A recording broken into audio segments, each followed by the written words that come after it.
Hablábamos de enfermedades con Alfonso Pratgay, que no vienen al caso, y le quería preguntar, porque acababa de ver el programa de Maxi, que me antecedió, y estuvo invitado Martín Redrado.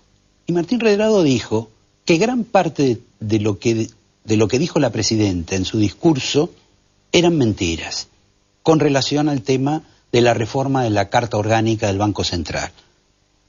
Fenómeno que inexplicablemente tiene como una especie de fervor popular. Entonces quería saber si compartís el criterio de que Cristina ha mentido con relación a eso, y ha mentido por no saber, porque obviamente no tiene por qué saber cuestiones relativas a la política monetaria, a la historia del Banco Central o de los bancos centrales del mundo, y también veamos cuáles son las consecuencias directas que vamos a tener en nuestros bolsillos o en nuestra vida a partir de esa reforma.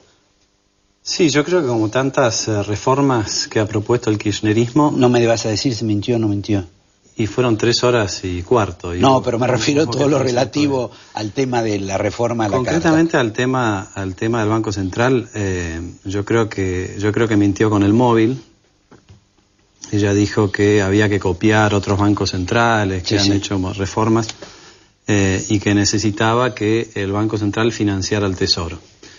Y me parece que nadie le informó a Cristina que en los últimos 5 años, incluido el periodo Martín Redrado, para ser absolutamente justos con la realidad, el Banco Central ya le lleva girados al Tesoro 220.000 millones de pesos. Eso, si lo queremos expresar en dólares, al tipo de cambio de cada año son 60.000 millones de dólares. 60.000 millones de dólares son 15 puntos del PBI. Hay pocos bancos centrales que del 2008 en adelante hayan tenido semejante esfuerzo para ayudar a sus tesoros.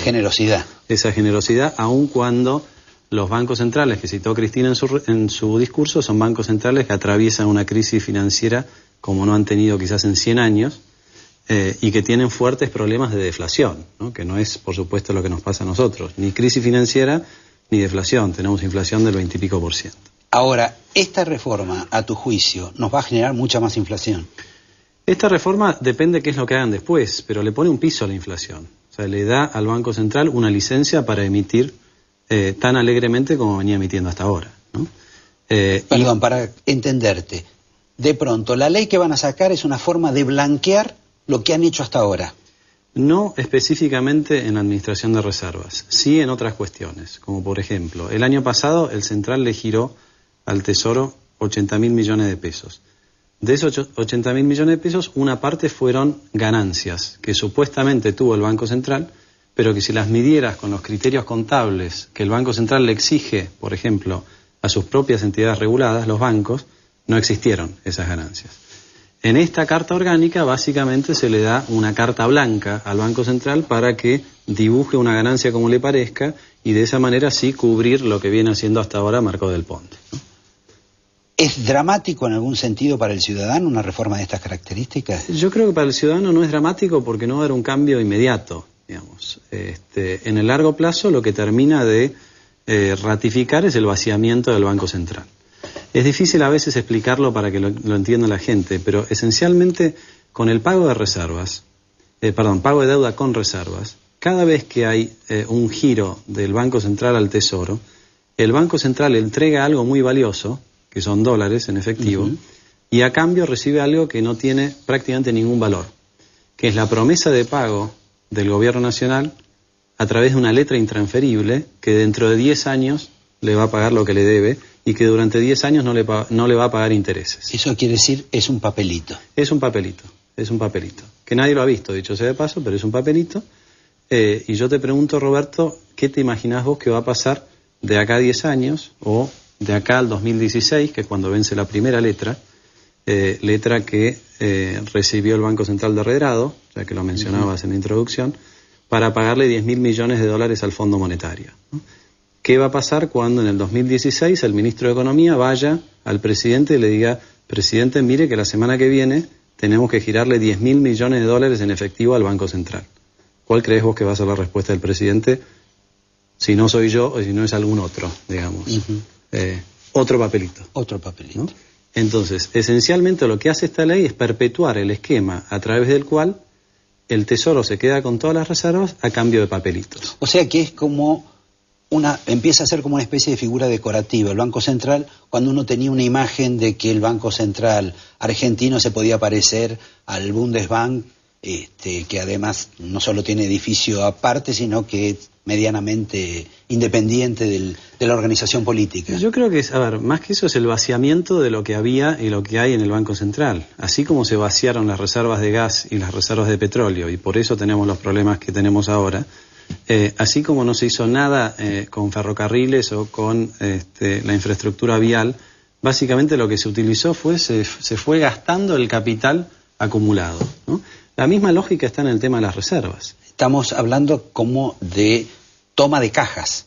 Sí, toma de cajas. ¿Esta es la última caja que queda o es una más en la lista? Bueno, la otra grande que queda es la del ANSES, ¿no?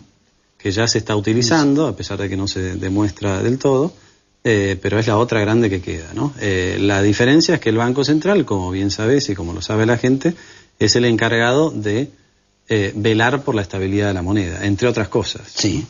Entonces, digamos que lo hace más o menos. Bueno, si el encargado de garantizar el valor de la moneda es insolvente, vale decir, tiene en su activo, respaldando el pasivo, papelitos que no valen nada, bueno, los argentinos tenemos mucha historia y mucho antecedente de que cuando pasa eso, no confiamos en el peso que circula, ¿no? Y esto es la historia de Argentina durante muchísimos años, ¿no? Durante ahora, 50, dos preguntas con relación a esto. Por un lado, vos me decís que el Banco Central se va a convertir como una especie de cáscara, pero simultáneamente la titular del Banco Central da la impresión de que tiene una mayor discrecionalidad. Absolutamente. Para hacer lo que se le da la gana. Y esta es la gran paradoja, Roberto. La gran paradoja es que yo creo que no hay ningún economista que se hubiera imaginado tener un Banco Central con tanto poder. Si vos vas a la letra de la ley, de lo que quieren discutir esta semana, como bien decís, el Banco Central gana en facultades, gana en ambigüedad de su objetivo. O sea, yo si soy funcionario público, la vida es mucho más sencilla para mí si mis objetivos son ambiguos. Porque sí, entonces después siempre voy a explicar de qué manera no los cumplí, pero digo que los cumplí, ¿no? Y la otra cosa que se le reduce al Banco Central en este caso es la obligación de rendir cuentas. Entonces, la presidenta está muy tranquila porque hoy es Mercedes Marco del Pont. Pero la vida no se agota en el mandato de Cristina o de Máximo o de quien fuera. Pero ella está tranquila porque es ella la que manda a Mercedes Marco. Claro, pero el día de mañana puede ser al revés. El día de mañana el presidente del Banco Central, como presidente de una entidad autónoma, puede tener una visión diferente de la del presidente de la Nación o los ministros. Resulta que le vamos a dar mucho más poder a aquella persona que no fue elegida por el pueblo y que tiene una discrecionalidad enorme para hacer una cantidad de cosas, ¿no? Pero de cualquier modo, como es la política la que, digamos, va a empezar a manejar la política a su vez monetaria, la política como instrumento de los dirigentes políticos, no tiene ningún tipo de problema porque la funcionaria o el funcionario en el Banco Central va a estar, digamos, haciéndole la veña al presidente de turno. No, por eso tu pregunta, si es un cambio dramático en el corto plazo, yo te decía no, es una continuidad. Es una continuidad de un mal esquema que va erosionando el patrimonio Banco Central, va erosionando la inflación y que esencialmente, yo me río cuando dicen que son progresistas. Esto lo que hace es una reforma, una ley, para poner como prioridad al bonista y al Club de París por encima del asalariado. Porque si hacemos el recorrido, el Banco Central compra las reservas con emisión de pesos. Sí. Se da vuelta y le da las reservas al Tesoro a cambio de un papel que no vale nada. Entonces, en su balance lo que quedó fue un papel que no vale nada y la obligación o el pasivo de la emisión monetaria. Al final del día lo que se hizo fue se pagó deuda con emisión. Y cuando esa emisión es muy alta, se paga deuda con inflación. Entonces, priorizamos al bonista por encima del poder adquisitivo del salario, del asalariado, ¿no? Y esto me parece que es lo más grave de esta leído de otra manera daba la impresión de que vos no querías que le pagaran a los bonistas. No, yo no tengo problema en que le paguen a los bonistas como hace cualquier país del mundo. Cuando vence una deuda, se emite nueva deuda para pagar la misma deuda, ¿no? No dice en ningún lado, o sea, el que se desendeuda, para que se entienda bien, sí, el que se desendeuda, una de dos, o aumenta los ingresos, vale decir los impuestos, o baja el gasto. O la alternativa es, se gasta lo que en algún momento alguien había ahorrado. Pero no es progresista desendeudarse. No hay ningún país del mundo que proponga como algo progresista pagar puntualmente la deuda hasta el final con recursos propios. Lo que se hace es, se va renovando, ¿no? Hablando de deuda y hablando de mentiras. La Presidenta mencionó 2 veces en el discurso del otro día que el gobierno de Néstor Kirchner se tuvo que hacer cargo de pagos de 19.600 millones de dólares de Bodén 2012, que fue el bono del corralito. Falso 1, como solías poner vos en tu diario. Sí. Falso 1, no fue por el corralito, fue por la especificación asimétrica que se le dio a los bancos. Falso 2, de esos 19.600 millones de dólares, 7.000 los emitió Néstor Kirchner. Entonces, vos fijate, en la construcción del relato, no tiene nadie al lado que le recuerde hasta la memoria más cercana, ¿no? Después los compró Chávez, ¿te acordás? Ese rulo claro, que hacía Chávez con el control de capitales. Bueno, casi un poco más de la tercera parte de los Bodén, de los que ella se victimiza que tiene que pagar, los emitió su marido, ¿no? No fue hace 30 años. Ahora, hay otra curiosidad dentro, digamos, del mensaje o del relato del gobierno, es que hacemos esto... Es muy curioso esto de estar viéndose todo el tiempo en la pantalla. Sí, ¿no? Bueno, pero sos vos, te ves bien, es como tener un espejo. Ellos dicen que toman esta medida para no tomar más deuda. Ahora la pregunta es, uno sabe que la última vez que estuvo Cristina con su ministro Lorenzino, cuando se reunieron con Obama, todas las negociaciones eran para eventualmente tomar más deuda. Y lo que hubo fue una discusión sobre tasa de interés, si nos convenía tomar a tal tasa o a tal otra. ¿Cuál es la razón de estos cambios conceptuales? No, pero la realidad, Roberto, es que toman deuda. Lo que pasa es que toman una deuda y no tienen pensado pagar. Así es muy fácil, ¿no? Si yo tomo una deuda que después voy a hacer pito catalán y no la pago, entonces, bueno, no me hago cargo yo. En algún momento alguien la va a tener que pagar. O sea, esta película ya la vimos en la historia. Cuando se hicieron algunas cuestiones con emisión monetaria, bueno, eventualmente eso hubo que pagarlo.